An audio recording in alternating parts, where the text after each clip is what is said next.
Hyderabad నాంపల్లిలోని Bajaj furniture కాజల్లో జరిగిన అగ్ని ప్రమాదంపై పోలీసుల దర్యాప్తు ముమ్మరంగా కొనసాగుతోంది.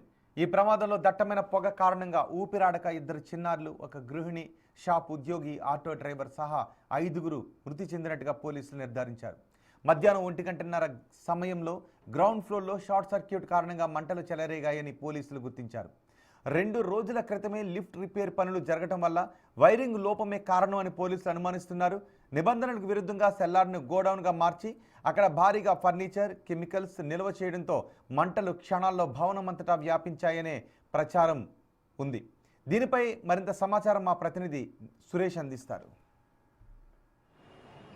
నాంపల్లి అగ్ని ప్రమాదంపై పోలీసుల దర్యాప్తు కొనసాగుతుంది. ప్రమాదం షార్ట్ సర్క్యూట్ ద్వారానే జరిగిందని చెప్పేసి గుర్తించారు. అయితే ఇలాంటి బిల్డింగ్స్ అన్నీ కూడా ఇటు నాంపల్లిలో చాలా ఉన్నాయి. అనుమతులు లేకుండా ఇల్లీగల్ కన్స్ట్రక్షన్ చేసి కనీసం ఫైర్ సేఫ్టీ నామ్స్ పాటించకుండా ప్రజల ప్రాణాలతో చెలగాటమాడుతున్నారని చెప్పేసి కూడా ఇక్కడ ఉన్న స్థానికులు ఆగ్రహం వ్యక్తం చేస్తున్నారు. ఈ ఘటనలో 5గురు చనిపోవడం జరిగింది. గతంలో కూడా హైదరాబాద్లో ఇలాంటి అగ్ని ప్రమాదాలు ఎన్నో జరిగాయి. అయినప్పటికీ కూడా భవన యజమానులు కావచ్చు, ఇటు వ్యాపారస్తులు, ఎందుకంటే కమర్షియల్ కాంప్లెక్స్లలో ఖచ్చితంగా ఫైర్ సేఫ్టీ నామ్స్ పాటించాల్సి ఉంటుంది, కానీ ఎక్కడ కూడా పాటించట్లేదు. సెల్లార్కి సంబంధించి ఇక్కడ ఏదైతే డ్రిల్ చేసి అక్కడ చిక్కుపోయినటువంటి మృతదేహాలన్నిటిని కూడా నిన్న అతి కష్టం మీద బయటకు తీయడం జరిగింది. కాబట్టి సెల్లార్లు వేస్తే వాటికి సంబంధించి ఏదైతే ప్లాన్ ఉంటుందో ఆ ప్లాన్ ప్రకారం సెట్ బ్యాక్తో పాటు ఫైర్ సేఫ్టీ నామ్స్ కూడా ఖచ్చితంగా పాటించాల్సి ఉంటుంది. కానీ ఎక్కడ కూడా ఫైర్ సేఫ్టీ నామ్స్ పాటించకపోవడం వల్లనే ఈ ప్రమాద తీవ్రత పెరిగి ఇందులో ఉన్నటువంటి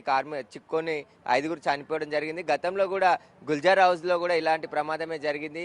అక్కడ కూడా ఫైర్ సిబ్బంది లోపలికి వెళ్ళలేని పరిస్థితి ఉండడం, సెల్లార్ని పార్కింగ్కి యూజ్ చేయాలి, కానీ ఇక్కడ గోడాంగా మొత్తం యూజ్ చేసి అక్కడ ఉన్నటువంటి చిక్కున్న వారు బయటికి రాకుండా ప్రాణాలు కోల్పోయే విధంగా జరిగిందని చెప్పేసి కూడా పోలీసులు గుర్తించారు. ఈ బిల్డింగ్ యజమాని సతీష్ని అరెస్ట్ చేసి రిమాండ్కి తరలించారు. అయితే ఇటు నాంపల్లిలో ఇలాంటి వ్యాపార సంబంధించిన బిల్డింగ్స్ చాలా ఉన్నాయి. మొత్తం వందల వేల సంఖ్యలో బిల్డింగ్స్ ఉంటాయి. ఒక బిల్డింగ్ మధ్య కనీసం గ్యాప్ కూడా ఉండదు. పురాతన కట్టడాలతో పాటు లేటెస్ట్గా కట్టినటువంటి నిర్మాణాల్లో కూడా ఇంత నిర్లక్ష్యం లోపం ఉందని చెప్పేసి కూడా గుర్తించడం జరిగింది. ఖచ్చితంగా పోలీసులు ఈ కేసు నమోదు చేసి దర్యాప్తు చేస్తున్నారు. అన్ని కోణాల్లో కూడా ఈ ఘటనకు సంబంధించి దర్యాప్తు కొనసాగుతుంది. ఇప్పుడు ఫైర్ డిపార్ట్మెంట్ కావచ్చు, ప్రభుత్వ అధికారులు ఎలాంటి చర్యలు తీసుకుంటారు అనేది అందరూ ఆసక్తిగా ఎదురు చూస్తున్నారు. ఎందుకంటే 1-2 కాదు, అనేక ఘటనలు హైదరాబాద్లో ఫైర్ ఘటనలు జరిగాయి.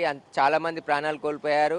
ఎక్కడి నుండో వచ్చి పని కోసం వచ్చిన వారే చాలా మంది చనిపోతున్న ఘటనలు ఉన్నాయి. కాబట్టి ఖచ్చితంగా ఈ ఘటనతోనైనా అధికార యంత్రాంగం మేల్కొని ఖచ్చితంగా ఏవైతే నిబంధనలకు విరుద్ధంగా ఉన్నటువంటి బిల్డింగ్స్ ఉన్నాయో, వ్యాపారాలకు సంబంధించి ఇట్లా సెల్లార్లు ఉండి స్టోరేజ్ చేస్తున్నటువంటి వాటికి సంబంధించి ఎప్పటికప్పుడు తనిఖీ చేస్తేనే ఇలాంటి విషయాలు బయటపడతాయి. కాబట్టి ఇకనైనా అధికార యంత్రాంగం అంతా కూడా మేల్కొని ఖచ్చితంగా మళ్ళీ ఇలాంటి ప్రమాదాలు జరగకుండా చూడాలని చెప్పేసి కూడా అక్కడ ఉన్న స్థానికులు డిమాండ్ చేస్తున్నారు. 2 రోజుల పాటు అతి కష్టం మీద శ్రమించి మంటలను అదుపులోకి తీసుకొచ్చినప్పటికీ కూడా పెద్ద ఎత్తున స్టాక్ ఉండడం, ఫర్నిచర్కి సంబంధించిన మెటీరియల్ అంతా కూడా సెల్లార్లో స్టోర్ చేయడంతోనే ఇంత పెద్ద ప్రమాదం జరిగిందని చెప్పేసి కూడా చెప్తున్నారు.